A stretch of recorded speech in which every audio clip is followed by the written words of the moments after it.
A very good afternoon and welcome to NTV News. I am Siksha Sharma. Let's take a look into the headlines first.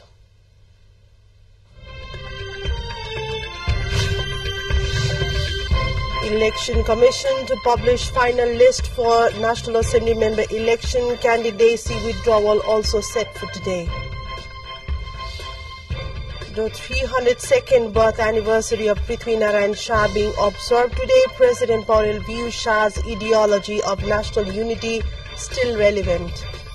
Economic indicators show positive growth in the first 5 months of the current fiscal year. Remittance inflow record a robust growth of 27.6%. And US and UK carry out military strikes against Houthis in Yemen. Biden administration warns Iran-backed militant group to bear consequences of Red Sea attack.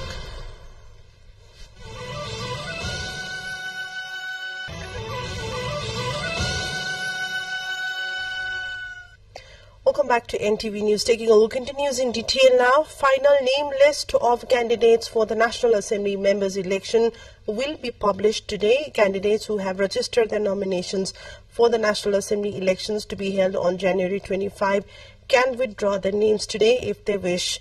After reviewing on the nominees list, Election Commission had published the reviewed list of candidates for National Assembly member election yesterday, and the Office of the Election has decided that no action should be taken against the two candidates of the against the candidacies of two for the National Assembly member election regarding the complaint filed against the latter. Candidacies of all 52 have been accepted to contest the National Assembly election slated for January the 25. The 302nd Prithvi Jayanti is being marked today throughout the country. The event is celebrated every year on Push 27. The day marks the birthday of Prithvinarayan Shah, the unifier of modern Nepal. The day is being celebrated across the country today by organizing a variety of programs. Prithvinarayan Shah was born on 27 Push 1779 Bikram Sambat in Gorkha to King Narbhupal Shah and Queen Kausalyavati. After Prithvinarayan became king, he succeeded in extending the border of Nepal from Tista in the east to Chepe River in the west. After the demise of Prithvinarayan, his successor worked to expand the state of Nepal to the fort of Kangada in the west. Prithvinarayan Shah had conquered Nuwakot in 1801 Bikram Sambat. 25 years later, in 1826 Bikram Sambat, he conquered the Kathmandu Valley. After conquering the Nepal Valley, Prithvinarayan Shah extended the borders of the country. Meanwhile, President Ramchandra Paudel paid heartfelt homage and offered garland tributes to King Prithvinarayan Shah at West Gate of Singhadarbar this morning.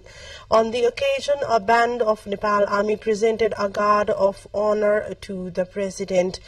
During the event, dignitaries holding different portfolios also offered honor and garland to the King Shah. A special program was organized in front of the West Gate of Singhadarbar this morning to offer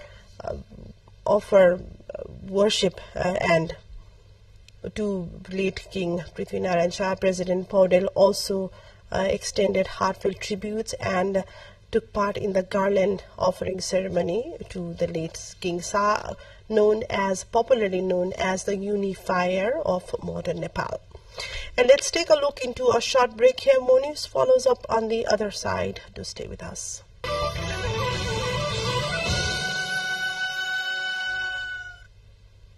Welcome back to NTV News. We take a look into further developments. Most of the indicators of the country's economy have shown positive growth during the first 5 months of the current fiscal year. As per the country's current macroeconomic and financial situation of the first 5 months released by the central bank on Thursday, most of the economic indicators have emerged positive as inflation has decreased and the country has shown robust remittance inflows and foreign reserves. According to the Nepal Rashtra Bank, the year-on-year consumer price inflation moderated to 4.95% in mid-December 2023 compared to 7.38% a year ago. In the review period, merchandise imports decreased 3.4% compared to a decrease of 20.7% a year ago. Destination-wise imports from India and other countries decreased 1.3% and 28.4% respectively, while imports from China increased 32.8%. The total trade deficit decreased 3.1% to 579 billion rupees during the review period. Also in the period, the remittance inflow recorded a robust growth of 27.6%. The central bank stated that the gross foreign exchange reserves increased 14.8% to 1,767.04 billion in mid-December. Director General of the Food and Agriculture Organization of the UN FAO, Dr. Chu Dongyu, paid a courtesy call on President Ramchandra Paudel this morning. During the meeting at his meeting at the presidential palace in Sital Niwas, President Paudel expressed gratitude towards the contribution made by FAO in Nepal in the sector of food and nutrition security, management of natural resources, agriculture development, and contribution to build capacity of concerned stakeholders inside the country. On the occasion, President Paudel also reiterated that Nepal is always committed in implementation of the Paris Agreement. New coronavirus infection case was detected in 2 persons after antigen test carried out at the health desk registered at Birganj crossing border, according to laboratory technician Nisha Shah. 1 Nepali and 1 Indian national were confirmed infected with the coronavirus. After the test, both of them entered Nepal via India, traveling through the train following rapid spread lately. Antigen tests were conducted on nearly 100 people in between Wednesday, Thursday at health checkup desks operated at the border crossing between Nepal and India. In view of risk of the spread, Nepali national was referred for isolation and further medical treatment at the Narayani hospital, while Indian national was handed over to the Indian authority back home. And let's take a look into a short break here. More news coming up on the other side. To stay with us. The US and UK militaries launched strikes against multiple Houthi targets in Houthi-controlled areas of Yemen on Thursday, marking a significant response after the Biden administration and its allies warned that the Iran-backed militant group would bear the consequences of repeated drone and missile attacks on commercial shipping in the Red Sea. President Joe Biden said he ordered the strikes in direct response to unprecedented Houthi attacks against international maritime vessels in the Red Sea. The strikes were from fighter jets and Tomahawk missiles. More than a dozen Houthi targets were fired upon by missiles fired from air, surface and sub-platforms and were chosen for their ability to degrade the Houthis' continued attacks on vessels in the Red Sea. They included radar system, drone storage, ballistic missile and cruise missile storage and launch sites. Ukraine's parliament had refused to consider a conscription bill that proposes a crackdown on draft dodgers. MPs have criticized certain punishment measures included in the bill as unconstitutional. Some have also suggested reducing the length of military service proposed in the bill from 36 to 18 months. The bill was drafted in a bid to conscript more people as Kyiv faces problems on the battlefield after nearly 2 years of war with Russia. It also included plans to lower the age at which men can be conscripted into the armed forces from 27 to 25. Last month, Ukrainian President Volodymyr Zelensky said 450,000 to 500,000 extra soldiers were needed to fight Russia's invasion. But some clauses in the bill have caused outrage, such as limiting draft dodgers' right to own property and freely use their personal money. Let's take a look into yet another break for what's coming up next.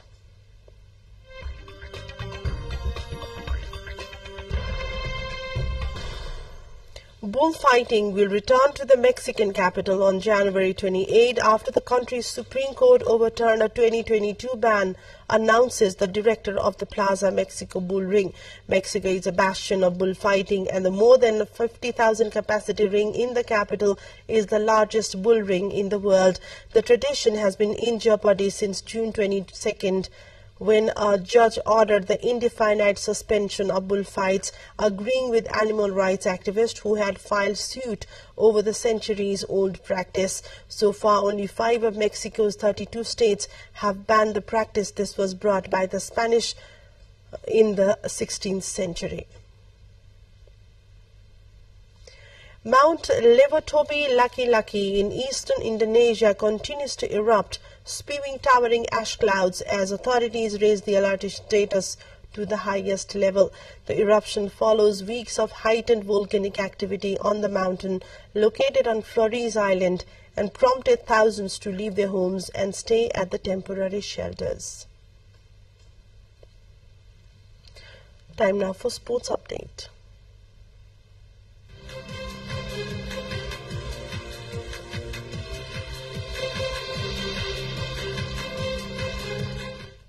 Asian Cricket Council ACC has made public the schedule of ACC Premier Cup T20 cricket tournament that will take place in Oman. The competition will be held from April 10 to 23. Nepal is playing along with Bahrain, Hong Kong, Kuwait, Malaysia, Oman, Qatar, UAE and 2 teams that enters from the selection round in the ACC Premier Cup T20 cricket. As per the calendar of events, ACC Women's Premier Cup will also kick off in Malaysia from February 10 to 18, and Nepali women's squad will play against Bahrain, Kuwait, Hong Kong, Japan and other teams. Likewise, Under-19 Asia Cup being held in December, and Nepal will also be one of the participants of the tournament. As per the calendar, ACC Premier Cup T20 will start earlier than the World Cup. With this, we've come to the end of the bulletin. To wrap up, a quick reminder of the top stories.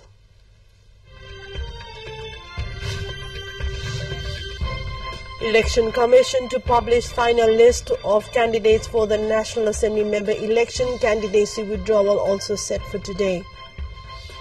The 302nd birth anniversary of Prithvi Narayan Shah being observed today. President Paudel views Shah's ideology of national unity still relevant. Economic indicators show positive growth in the first 5 months of the current fiscal year. Remittance inflow recorded a robust growth of 27.6%. And US and UK carry out military airstrikes against Houthis in Yemen. Biden administration warns Iran-backed militant group to bear consequences of Red Sea attack. That's all for now. We'll bring you another news bulletin in Nepali in less than an hour, and our next English news will bring you right at 6 p.m. in the evening. Keep watching Nepal television. Have a great day ahead. Namaste.